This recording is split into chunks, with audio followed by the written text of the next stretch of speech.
اب بھی ہمیں اوپر شکلوں کی فکر رہتی ہے کہ کس کی شکل سفید ہے، کس کی سیاہ ہے، ذرا یہ چہرہ ایسا ہو جائے، گورے ہو جائیں یا اچھے لگیں، یا ذرا وہ موٹے تازے ہو جائیں، جسم میں کمی دور ہو جائے۔ وہ کہتے ہیں بھائی اس سے زیادہ اس کی فکر کرو، تمہارے اندر جو بہیمیت گھسی پڑی ہے، ہر وقت میں، ہر وقت انا پرستی، مفاد، یہ سب شیطانیت، بہیمیت اور سفلا پر۔ پرندوں کو جو دیکھتے ہیں کہ پرندے زمین سے بالکل الگ ہے، اب وہ بالکل الگ ہو گئے، یعنی وہ زمین پہ قدم ہی نہیں رکھ رہے۔ یہ تو زمین پہ چل رہے تھے سارے، وہ زمین پہ چلتے ہی نہیں ہیں، وہ تو اوپر فضاؤں میں، بلندیوں میں۔ ان کا پھر یہ ہے کہ دیکھو کہ کیسے ساتھ مل کے جوڑے نر مادہ کے، گھر بنانا، بچوں کو پالنا، انڈے سہنا، ساتھ ساتھ مل کے کام کرنا، گھونسلے بنانا، اور پھر انڈے دونوں سہتے ہیں، نر بھی مادہ بھی، اور پھر دونوں لڑیں گے، دونوں جیتتے ہیں، دونوں دفاع کرتے ہیں، پھر بچوں کو دونوں پالتے ہیں، دونوں کھلاتے ہیں اپنی چوچ، کیسا ایک باقاعدہ گھر۔ پس بدتر زین مسخ کردن چن بود، پیش آن مسخ این بغایت دون بود۔ کہتے ہیں کہ دیکھو کتنا بدتر، کیسا برا، اس مسخ سے، اس مسخ سے بھی زیادہ کتنا برا یہ مسخ ہے۔ پس بدتر زین مسخ کردن چن بود، تو اب اس سے بدتر مسخ کیا ہوگا، کہہ رہے ہیں یہ بدترین مسخ ہے، یعنی یہ جو تو نے اپنے آپ کو اعلیٰ مقام سے گرا کے یہ جو سفلی مقام میں ڈال دیا، اور یہ جو تو بہیمیت کا شکار ہو گیا اور حیوانیت تیرے اندر بھر گئی، تو یہ سب سے بدتر ہے، اس سے بدتر کوئی اور مسخ نہیں ہے۔ یہاں تک کہ وہ جو مسخ پہلے ہوئے تھے نا، شکلوں کے، صورتوں کے، کوئی کچھ بن گیا، کوئی کچھ بن گیا، کہہ رہے ہیں وہ بھی اس سے کم ہے۔ پیش آن مسخ این بغایہ دون بود، کہتے ہیں اس مسخ کے آگے تو وہ مسخ جو ہے نا وہ کہیں کم تر ہے، جو پہلے لوگوں کی شکلیں بدلی گئی ہیں، اللہ کا عذاب آیا ہے، لوگوں کی صورتیں، کوئی کچھ بن گیا، کوئی کچھ بن گیا، تو وہ جو ہے اس سے کم تر ہے، اور یہ اس سے بھی زیادہ بڑا مسخ ہے، یہ کہہ رہے ہیں۔ یعنی انسان کا اخلاق بدل جائے، انسان کی شخصیت بدل جائے، انسان بجائے یوں جانے کے اوپر نیچے چلا جائے، وہ اپ اسٹیئر پہ جا رہا تھا، پھر ڈاؤن اسٹیئر پر سوار ہو گیا، تو یہ اوندھا ہو جانا۔ فمن یمشی مکبا علی وجہہ اہدی اما یمشی سویا علی صراط مستقیم، تو کون بہتر ہے، فرمایا قرآن نے، فمن یمشی مکبا علی وجہہ، وہ جو چلتا ہے الٹے منہ اپنے چہرے پہ، منہ کے بل، اہدی، وہ زیادہ ہدایت یافتہ ہے، اما یمشی سویا علی صراط مستقیم، یا وہ جو چلتا ہے سیدھا، سیدھے راستے پہ، سویا، سیدھا، تو وہی الٹی چال کے یہ فرما رہے ہیں کہ بہت خطرناک مسئلہ۔ اور جیسے فرمایا ان الانسان لفی خسر، بے شک انسان خسارے میں، اور فرمایا ثم رددناہ اسفل سافلین، پھر ہم نے اس کو لوٹا دیا اسفل السافلین میں، سب سے نچلے درجے میں۔ تو یہ جو انسان کے اندر اسفل السافلین کے اندر پڑے رہ جانا، فرما رہے ہیں یہ بہت بڑا مسئلہ، اس سے بچنا ہے۔ اور وہی پھر نظریہ ارتفاع آ رہا ہے نا یہاں پہ، وہ پیش کر رہا ہوں اوپر، تو شاہین ہے بسیرا کر پہاڑوں کی چٹانوں پر، نہیں تیرا نشیمن قصر شاہی کے گنبد پہ، قصر سلطانی کے گنبد پر، تو شاہی ہے بسیرا کر پہاڑوں کی چٹانوں پر۔ تو اے طائر لاہوتی، اس رزق سے موت اچھی جس رزق سے آتی ہے پرواز میں کوتاہی۔ مگر وہ مومن اب رہا کہاں، وہ تو اب جیسے آپ فرما رہے ہیں مولانا روم رحمۃ اللہ علیہ، تو اس طرح ہی ہو گیا معاملہ اکثر۔ اس لیے آگے فرما رہے ہیں اسب ہمت سوئے آخر تاختی، آدم مسعود را نشناختی، فرما رہے ہیں کہ تو نے ہمت کے گھوڑے کو یہ کس طرف ڈال دیا، سوئے آخر، آخر کہتے ہیں وہ جانوروں کے چرنے کی جگہ، اور ہمارے لیے کیا لذتیں، یعنی ہم جانوروں کی طرح ہیں اور یہ ہماری لذت چراگاہ ہیں، تو تو نے اپنے اس ہمت کے گھوڑے کو لذات شہوات کی طرف دوڑا دیا، طاقتی اس طرف دوڑا دیا، اس میدان میں ڈال دیا۔ یہ ہمت ہے تیری، بس خواہشیں پوری ہوں، کبھی ایک حرص، کبھی دوسری، کبھی یہ چاہیے کبھی وہ چاہیے، اور اس کے بعد وہی ہزاروں خواہشیں ایسی کہ ہر خواہش پہ دم نکلے. تو اس میں لگ گیا. آدم مسجود را نہ شناختی، اور تو یہ بھول گیا کہ وہ آدم جو تیرے والد ہیں ان کا کیا مقام تھا، انہیں اللہ نے کیسا تاج پہنایا تھا، انہیں کوئی اس راستے پہ ڈالا تھا اللہ نے. انہیں تو تاج پہنا کے مسجودیت کا اور سارے عالم ملکوت کو ان کے آگے جھکا کے اور انہیں علم میں اور معرفت میں سب سے آگے بڑھا کے وَعَلَّمَ آدَمَ الْأَسْمَاءَ كُلَّهَا پھر انہیں بھیجا دنیا میں. تو ان کو بھول گیا، اپنے والد کو. آدم مسجود را نہ شناختی، تو آدم مسجود کو نہیں پہچانتا. تو یہ تو کیا کر رہا ہے، یہ تو کدھر جا رہا ہے. مطلب یہی تو ہے. دیکھو نا اب یہ جو نظریہ ارتقاء ہے انہوں نے آدم کا تصور ہی بدل دیا. ان کو کہاں سے اب وہ فیلڈ ملے گی اور کیسے اپنی عظمت کو جانیں. یہ تو آدم کو ہی نہیں مانتے اور کہتے ہیں ہمارا تو اینسیسٹر جو ہیں وہ حیوان ہیں، آدم ہے نا کوئی انسان. چمپانزی، بدر، یہ وہ جیسے سب آئے ہیں دنیا میں ایسے خود بخود آٹومیٹک تبدیلیاں، اور اس طرح ارتقاء کرتے کرتے پھر ہم انسان بن گئے بس، اوپر کوئی ایک آدم نہیں ہے. یہ بڑا مسئلہ آج کل چلا ہوا، یورپ نے اس کو بہت پھیلایا، مغرب نے، اسی کو ڈارونزم کہتے ہیں.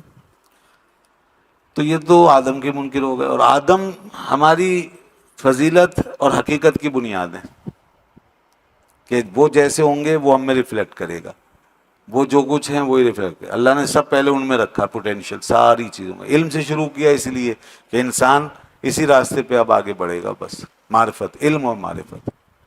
اور ان کو ایسا کھڑا کر کے سیدھا قامت، پھر فرشتوں کو جھکایا. تو مطلب یہ انسان جو ہے اس کا مقام یہ ہے کہ جھکنے کے لیے نہیں ہے، سیدھا بس یہ کھڑا رہے گا اپنے کردار میں، اپنے فیصلوں میں، اپنی حکمتوں میں، اپنی دانائیوں میں. باقی ساری مخلوق جھکی رہے گی اس کے آگے. بالکل ایسے ہی وَسَخَّرَ لَكُم مَا فِي السَّمَاوَاتِ وَمَا فِي الْأَرْضِ، یہی فرمایا بار بار سب تمہارے لیے ہے. خَلَقَ لَكُم مَا فِي الْأَرْضِ جَمِيعًا، تمہارے لیے پیدا کیا. اور وَسَخَّرَ الشَّمْسَ وَالْقَمَرَ، سورج اور چاند سب کو. تو یہ انسان کا مقام تھا. اور یہاں پر آپ فرما رہے ہیں کہ یہ کیسا نادان ہے. دیکھو یہ جو آج کا انسان ہے بھول گیا یہ اپنی حقیقت کو. اس لیے وہ اقبال کے یہ جو اشعار ہیں نا مرد مومن والے، اس کی وہ پیروڈی بنائی ہے نا کسی نے، امین ہاشمی ہے غالباً، اس نے بھائی کمال کر دیا. اقبال نے کہا تھا نا مومن کی یہ شان، مومن کی وہ شان. تو کہتا ہے کہ مومن کے تو یہ حال ہے بھائی کہ حق گوئی و بے باکی سے شرماتا ہے مومن. آج کے مومن کا تو یہ حال ہے. اس نے کہا تھا اقبال نے کہ یہ حق گوئی و بے باکی اس کا شیوا ہے اور یہ مر جاتا ہے اس کو.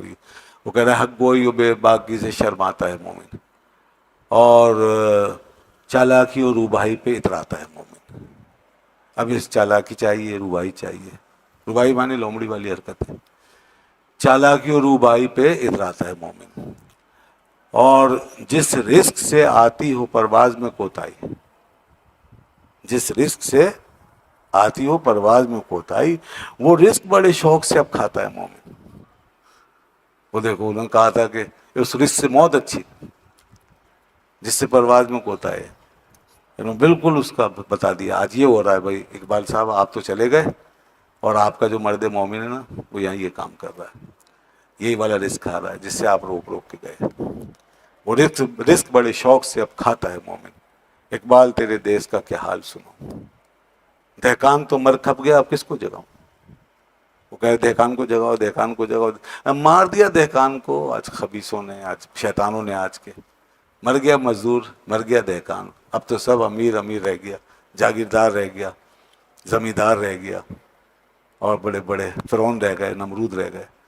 دہقان تو مر کھپ گیا اب کس کو جگاؤں. ملتا نہیں خوشہ گندم کو جلاؤ. گندم اتنی مہنگی ہو گئی، تم نے کہا تو خوشہ گندم کو جلا دو، کہاں سے جلاؤں، ملتا ہی نہیں ہے. خریدنے جاؤ تو اتنا مہنگا ہے، کھا تو سکتے نہیں، جلائیں گے کہاں سے. ملتا نہیں خوشہ گندم کے جلاؤں. شاہین کا ہے گنبد شاہی پہ بسیرا. وہ تو آپ نے کہا تھا کہ وہ شاہین تو وہاں کبھی بیٹھے گا نہیں، لیکن آج ہمارا شاہین بیٹھا ہوا بڑے آرام سے. شاہین کا ہے گنبد شاہی پہ بسیرا. کنجش کے فرمایا کو اب کس سے لڑاؤں.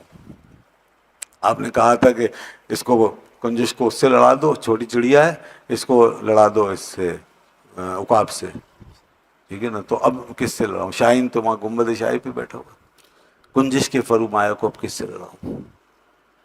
تو بھائی یہ وہ الٹا ہو گیا. اقبال تیرے دیس کا کیا حال سناؤں. تو یہاں پر یہ جو ہے یہ اب حضرت مولانا روم رحمۃ اللہ علیہ نے یہی فرمایا کہ دیکھ تیری یہ جو مسک والی کیفیت ہے یہ کتنی بری ہے، انسان اندر سے مسک نہ ہو جائے. اب بھی ہمیں اوپر شکلوں کی فکر رہتی ہے کہ کس کی شکل سفید ہے، کس کی سیاہ ہے، ذرا یہ چہرہ ایسا ہو جائے، گورے ہو جائیں یا اچھے لگیں، یا ذرا وہ موٹے تازے ہو جائیں، جسم میں کمی دور ہو جائے. وہ کہتے ہیں بھائی اس سے زیادہ اس کی فکر کرو تمہارے اندر جو بہیمیت گھسی پڑی ہے، ہر وقت میں، ہر وقت انا پرستی، مفاد، یہ سب شیطانیت، بہیمیت اور سفلاپن ہے. کہتے ہیں عرضی پیوستگی نا، عرضی پیوستگی میں یہ چیزیں آئیں گی. مطلب دین ہمارا کہتا ہے کہ اس سے نکلو، تمہیں زمین میں پیدا ضرور کیا گیا ہے مگر تمہاری روح آسمان سے آئی ہے، تو تمہیں عرض میں پیوستہ نہیں ہونا چاہیے. یعنی ارتھ روٹیڈنیس جس کو کہتے ہیں، ارتھ روٹیڈنیس نہیں ہونی چاہیے تمہارے اندر، عرضی پیوستگی نہیں ہونی چاہیے. تو اس لیے آگے اور فرما رہے ہیں آخر آدم زادہ ہی اے ناخلف، چند پنداری تو پستی را شرف. آخر آدم زادہ ہی اے ناخلف، اے ناخلف. ناخلف کس کو کہتے ہیں؟ وہ جو نافرمان ہوتا ہے نا، بعد میں جو آئے، اولاد ہو وارث ہو جو بھی ناخلف، خلف. تو ناخلف، یہ خلف جو ہوتا ہے نا، خلف ہوتا ہے اچھا جانشین، نیک، فرما بردار، اچھا، پھر اس پہ نہ لگا دی، ناخلف، تو یہ ہو گیا بد، برا. اور خلف جو ہوتا ہے، خلف یہ برا ہوتا ہے. خلف اور خلف میں فرق ہے، دونوں عربی کے لفظ ہیں. خلف جو ہے یہ برا ہوتا ہے، جو اچھا خلیفہ نہ ہو اور بعد میں غلط برے کام کرے، نافرمانی کرے، سرکشی کرے، اس کو کہتے ہیں خلف. وہ جو وہاں پر آیا ہے سورہ مریم میں غالباً فخلف من بعدہم خلف، ٹھیک ہے نا، وہ ان کے بعد پھر وہ خلیفہ بنے ایسے لوگ، خلف اضاعوا الصلاۃ واتبعوا الشہوات، جب نماز ضائع کی اور پھر شہوات کی پیروی، یہ خلف، ان کو خلف کہا. اور خلف اچھا خلیفہ، ٹھیک ہے نا، خلف اچھا خلیفہ. کہ تو جو ہے آدم زادئی، آخر آدم زادئی اے ناخلف، اے ناخلف شخص، تو آدم زادی تو ہے، اور کون ہے تو؟ آدم کی اولاد ہے تو، آدم زادہ ہے. چند پنداری تو پستی را شرف، کب تک تو یہ سمجھتا رہے گا، پنداری مانے سمجھنا، پستی را شرف، اس پستی کو شرف اور بزرگی کب تک سمجھتا رہے گا؟ اس کو تو کب تک یہ سمجھے گا کہ یہ تیرے لیے عزت ہے، رسپیکٹ ہے، اس میں تیرے لیے کوئی ڈگنیٹی ہے؟ حالانکہ یہ تو پستی ہے، یہ تو زوال ہے. تو اس لو نیس کو، یہ لو نیس جو ہے، اس کو تو کیوں یہ سمجھ رہا ہے کہ تیری ڈگنیٹی اس میں؟ یہ لو نیس ہے، زوال ہے. اور واقعی انسان دیکھے نا، دولت جمع کر کے سمجھ رہا ہے کہ اس میں عزت ہے، عہدے پہ بیٹھا ہے سمجھ رہا ہے عزت ہے، یہ دنیا کی شہرت مل گئی ہے اس میں سمجھ رہا ہے عزت ہے، اسی کو عزت سمجھ رہا ہے آدمی. حالانکہ کچھ بھی ساتھ نہیں جائے گا، اور مرنے کے بعد کوئی چیز بھی باقی نہیں رہے گی، کوئی پہچان، کوئی چیز، کوئی ساتھ نہیں رہے گی. یہ سب زمینی پیوستگیاں ہیں، یہ ہماری ارتھ روٹیڈنیس ہے، ہماری یہ خواہشیں زمین سے جو پیدا ہوئی ہیں عرضی قسم کی، یہ وہ ہیں، وہ ہمیں یہیں دفن کر دیں گی اور اسی میں ختم ہو جائے گا سب. اور اصل جو چیز تھی وہ تھی کہ اپنے آپ کو اوپر لے کے جانا، ایلیویٹ کرنا. تو بات ہو رہی تھی نظریہ ارتفاع کی، یہ پورا وہ نظریہ ارتفاع ہے. اسی کو اقبال نے کہا کہ، اور پوری فلسفی اس کی سمجھائی، اور پھر مثالیں دی اسپیشیز کے ذریعے کہ دیکھو اس کائنات میں اللہ نے جو مخلوق پیدا کی ہے اس کا بھی یہ حال ہے کہ زمین سے پیوستہ مخلوق، پھر اس سے تھوڑی اٹھی ہوئی مخلوق، پھر اور اوپر کی، پھر اور اوپر کی، یہاں تک پرندے، ان سب کا ذرا لائف سٹائل دیکھو اور ان کی زندگی کی حقیقت کو جانو، ان کا سماج دیکھو، آپ کو بالکل نظر آئے گا کہ زمین سے چمٹ کر رہنے والے کیسے پست اور حقیر ہوتے ہیں. وہ کہہ رہے ہیں کہ ان کی خصلتیں بھی اچھی نہیں ہوتی. مثال کے طور پر کیڑے مکوڑے، یہ سب سے زیادہ زمین سے پیوستہ ہوتے ہیں، سب سے زیادہ، حتیٰ کہ زمین کے نیچے اندر سوراخ کر کے گڑھوں میں اور سوراخوں میں بل بناتے ہیں اور پھر اس میں رہتے ہیں. ان کے اندر ہرس بھرا پڑا ہوتا ہے، ہرس، لالچ، ذخیرہ اندوزی، اسٹاکزم، یہ بس زبردست اسٹاکسٹ ہوتے ہیں، ایسے ذخیرہ کرتے ہیں چیزوں کو کہ بس انہیں ہر موسم کا سامان تیار ہے ان کا. چیونٹیوں کا دیکھو، ہر چیز ذخیرہ زمین میں بہترین، ان کے نیچے وہ بنے ہوئے گودام بنے ہوئے ان کے. یہ ان کا یہ ہے، بس یہ ان کے اندر لالچ ہے. سمجھے نا؟ اور کیا ہے ان میں؟ شہوت ہی شہوت ہے، اور کچھ نہیں. بس اپنی 2-3 خواہشوں کے لیے زندہ رہتے ہیں. شہوت ایسی کہ بس شہوت پوری کی، بچے پیدا کیے، بچے بھی لاتعداد، اتنے لاتعداد کیڑے مکوڑے کہ اس کے بعد انہیں یہ پتہ ہی نہیں ہوتا کہ کون میرا بچہ ہے، کہاں ہے میرا بچہ، اور کیا ہے میرا خاندان. کچھ نہیں، بچے پیدا کر کر کے بس پھیلتے چلے جاتے. یہ ہے پستی. کوئی ان کے اندر لائف نہیں ہے، کوئی سماجیت نہیں ہے، کوئی اخلاقیات نہیں. تھوڑا سا اوپر اٹھتے ہیں تو ایک اور چیز آتی ہے، گینگ آتے ہیں یہ ان کے جنگلی جانوروں کے، درندے، شیر، چیتے، یہ وہ ہیں. یہ بھی زمین پہ، مگر ان کی طرح نہیں، تھوڑے سے اوپر ہیں. لیکن یہ زمین سے وابستہ وہی مانا ہے کہ غاروں میں، اس میں اس میں اپنے گھر بناتے ہیں، رہتے اسی طرح زمین میں جیسے غاروں میں. تو اب یہ نیچے نہیں جا رہے تہ خانوں میں، مگر غاروں میں. اور چونکہ کچھ اوپر ہیں نا ان سے، تو ان سے بہتر ہیں. ان کے اندر کیا ہے؟ کچھ تھوڑی سی سوسائٹی ہے، غول ہیں ان کے، غول مل کے چلتے ہیں، مل کے شکار کرتے ہیں. کیڑوں میں نہیں تھا یہ، ان میں بس پیدا کریں نکل گیا. مگر ان میں تھوڑا سا کچھ سماجیت آ جاتی ہے. اس میں باقاعدہ کیا نظام بھی ہوتا ہے، جیسے وہ ایک سردار ہوتا ہے، شیر ہوتا ہے، اس کا اپنا ایک ہوتا ہے مقام، وہ سردار ہوتا ہے، پھر اس کے آگے پیچھے گھومتے ہیں. اس طرح ان کے اندر سرداری ہوتی ہے، ایک قبائلی نظام، ٹرائبلزم کی طرح کام کرتا ہے. تو اس سماجیت آ گئی. کیوں؟ اس لیے کہ زمین سے تھوڑے سے اٹھ گئے، ان کا لیول تھوڑا ہائی. مگر ایسی سماجیت نہیں ہے کہ جو ہمارے لیے آئیڈیل، اور نہ ویسی ذلت ہے جیسی کیڑے مکوڑوں. کیڑے مکوڑوں کا زمین میں دھنس کے رہنے کا یہ حال تھا کہ وہ مطلب یہ کہ زمین میں جیسے روندے جاتے تھے لوگ، چڑھ چڑھ کے اس پہ گزر جاتے، کوئی ان کو پوچھنے والا نہیں. ان کا یہ حال تھا کیونکہ انہوں نے اپنے لیے یہ مقام چنا. وہ ہاں، مجھے اقبال کا شعر بھی یاد آ گیا اس پہ. اقبال نے اس چیز کو ایک جگہ ایسے سمجھایا: چیونٹی اور بمقابلہ یہ شاہین، دونوں کی گفتگو ہو رہی. چیونٹی یہ زمین میں پڑی ہے اور نیچے سے شاہین کو دیکھتی ہے، اوپر وہ بلندیوں پہ پرواز کرنے والا، اس سے ایک سوال کرتی ہے. کہتی ہے: میں پائے مال و خوار و زب و حال و درد مند، تیرا مقام کیوں ہے ستاروں سے بھی بلند. چیونٹی یہ پوچھ رہی ہے کہ بھائی تجھ میں ایسی کیا بات ہے، میں یہ یہاں پائمال ہوتی رہتی ہوں، ہر وقت زب و حال رہتی ہوں اور خوار ہوتی رہتی ہوں اور درد مند ہوں، تکلیف میں، اور تیرا مقام دیکھو ستاروں سے بھی بلند، آخر ایسی کیا بات ہے؟ اب وہ جواب دیتا ہے: تو رزق اپنا ڈھونڈتی ہے خاک راہ میں. یہ ہے مسئلہ، تیری سوچ ہی نیچی ہے، پست. تو ہمیشہ نیچے پستی میں جاتی، اب زمین میں پست پیوست رہتی. تو کہہ رہا ہے کہ تو رزق اپنا ڈھونڈتی ہے خاک راہ میں نوحے سپہر کو بھی نہیں لاتا نگاہ میں.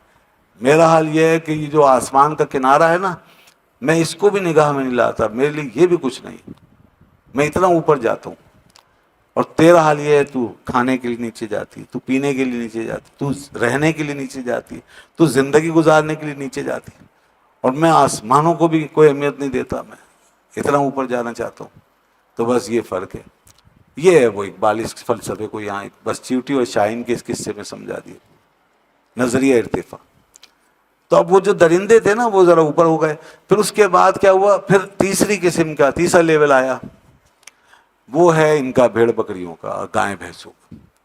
یہ اور اوپر ہو گئے اس سے، زمین کی وابستگی سے، زمین کی پیوستگی سے، ارتھ روٹیڈنیس سے. کیسے؟ یہ غاروں میں نہیں رہتے، یہ ایسے زمینوں میں نہیں جیسے اپنا مقام بناتے، یہ رہتے ہمارے ساتھ، ہماری جگہوں پہ. یہ رہتے ہری بھری جگہوں پہ، انسانوں کے قریب قریب، اوپر آ گئے. تو ان کی معاشرت میں اور درندوں کی معاشرت میں فرق ہے. ان کے اندر ایک کلچر ہے نفع پہنچانے کا، فائدہ پہنچاتے ہیں آپس میں، ایک باقاعدہ جیسے گروپ بن کے چلتے ہیں اور ساتھ ساتھ رہتے ہیں، ریوڑ بنتے ہیں ان کے، اور ان کے اندر باقاعدہ ایسے آپس کا بڑا تعلق پیدا ہو جاتا ہے درندوں سے ہٹ کر. اور ان کے اندر نرمی ہوتی ہے، ان کے اندر انسیت ہوتی ہے، یہ آپس میں بھی مانوس ہوتے ہیں ایک دوسرے سے، جی ہاں، اور ہم سے بھی مانوس ہوتے ہیں. تو دیکھو بات وہی ہے کہ اوپر اٹھ کر کے یہ ایک سماج میں آ گئے دوسرے، جو اپ لفٹڈ سماج ہے. تو اس طرح پھر یہ زندگی آگے بڑھی. اور پھر اس کے بعد چوتھے درجے میں وہ دیکھتے ہیں کہ ایک اور مخلوق ہے جو ان سے بھی بلند ہے اور اس کا سماج بھی سب سے بلند ہے، وہ پرندے ہیں. پرندوں کو جو دیکھتے ہیں کہ پرندے زمین سے بالکل الگ ہے، اب وہ بالکل الگ ہو گئے، یعنی وہ زمین پہ قدم ہی نہیں رکھ رہے. یہ تو زمین پہ چل رہے تھے سارے، وہ زمین پہ چلتے ہی نہیں ہیں، وہ تو اوپر فضاؤں میں، بلندیوں میں. ان کا پھر یہ ہے کہ دیکھو کہ کیسے ساتھ مل کے جوڑے نر مادہ کے، گھر بنانا، بچوں کو پالنا، انڈے سہنا، ساتھ ساتھ مل کے کام کرنا، گھونسلے بنانا، اور پھر انڈے دونوں سہتے ہیں، نر بھی مادہ بھی، اور پھر دونوں لڑیں گے، دونوں چیختے ہیں، دونوں دفاع کرتے ہیں، پھر بچوں کو دونوں پالتے ہیں، دونوں کھلاتے ہیں اپنی چوچ. کیسا ایک باقاعدہ گھر بنا کر چلاتے ہیں پورا انسانوں کی طرح. اور پھر اسی طرح بلندیوں پہ نہ وہ اس طرح گندے ہوتے ہیں، نہ خراب ہوتے ہیں، نہ روندے جاتے ہیں، پاکیزگی میں، کیونکہ زمین سے اوپر ہے. یہ اشارہ ہے قدرت کا. اقبال یہ ساری کائنات اور کائنات کے حقائق جمع کر کے کہتا ہے، لوگوں تمہارے اندر یہ حیاتیات کے سارے درجے موجود ہیں، اب تم اپنا انتخاب خود کر لو کہ کس لیول پہ رہنا چاہتے ہو. جتنا زمین اور زمین کے اوصاف سے جڑ کے چلو گے، اس وابستگی اور پیوستگی میں رہو گے، ارتھ روٹیڈنیس کے ساتھ رہو گے، اتنے ہی حقیر ہوتے جاؤ گے، یہاں تک کہ میں خوار و پائے مال و خوار و زبو حال ہو جاؤ گے، جیسے چیٹی رون دیے جاؤ گے. اور دنیا تمہیں بالکل اہمیت نہیں دے گی، تم سب سے زیادہ حقیر سمجھ جاؤ گے. جیسا کہ دنیا میں بہت سی قومیں اسی طرح پیبندے خاک ہو کے چلی جاتی، کوئی عزت نہیں اگر تم نے یہ رزق اپنا اسی طرح ڈھونڈا. اور اگر تم اوپر اٹھ گئے اور بلندیوں کو پہنچ گئے اور پرندوں کی طرح، پھر وہ اقبال شاہین کا جو بار بار ذکر کرتا ہے، تو شاہی ہے بسیرا کر پہاڑوں کی چٹانوں پر، اصل میں اس کے پیچھے یہی حقیقت ہے کہ شاہین ایک بلند ترین درجہ زندگی ہے، بلند ترین درجہ زندگی دنیا میں، بایولوجیکل لائف میں. اس لیے وہ اس کی مثال دیتا ہے، اس سے زیادہ اور کوئی اوپر کی مثال بایولوجیکل لائف میں نہیں ہے. لہذا وہ شاہین کو ایک استعارے کے طور پہ بولتا ہے کہ انسان تو اب اسی طرح اوپر چل اور شاہین بن، اور بلندیوں کو پرواز، بلندیوں کی طرف پرواز کرتا جا، تاکہ تو سب سے اوپر ہو، ساری دنیا نیچے ہو، اور کوئی تجھے رون نہ سکے، تو ذلیل نہ رہے، تو حقیر نہ کہلائے، تو پس نہ سمجھا جائے، تو بے عزت نہ ہو، تو کمزور نہ ہو، تو بس اوپر ہی اوپر جائے بس. یہ اقبال کا نظریہ ارتفاع، اس کو کہتے ہیں تھیوری آف ایلیویشن. اور ڈارون کی تھیوری ہے تھیوری آف ایوولوشن. تو ڈارون کی تھیوری زمین پہ پھیلی ہوئی ہے ایسے، ٹھیک ہے نا، وہ مطلب یہ کہ ایک ہورائزنٹل ہے، ہورائزنٹل تھیوری ہے وہ، ٹھیک ہے، زمین پہ پھیلی، اس میں کوئی فائدہ نہیں، اس میں خالی آپ بس یہی سمجھیں گے زمین پہ کیسے پھیلے. اور اقبال جو تھیوری پیش کر رہا ہے وہ ہے عمودی تھیوری نا، ورٹیکل. وہ تھیوری ورٹیکل ہے، وہ عمودی ہے، وہ نیچے سے اوپر جا رہی ہے. تو اب اس میں آپ کو جو ہے اوپر جانے کا موقع مل رہا ہے اور راستہ دے رہا ہے وہ، کہ آپ کا یہ ہے مقام اصل. وآخر دعوانا الحمدللہ.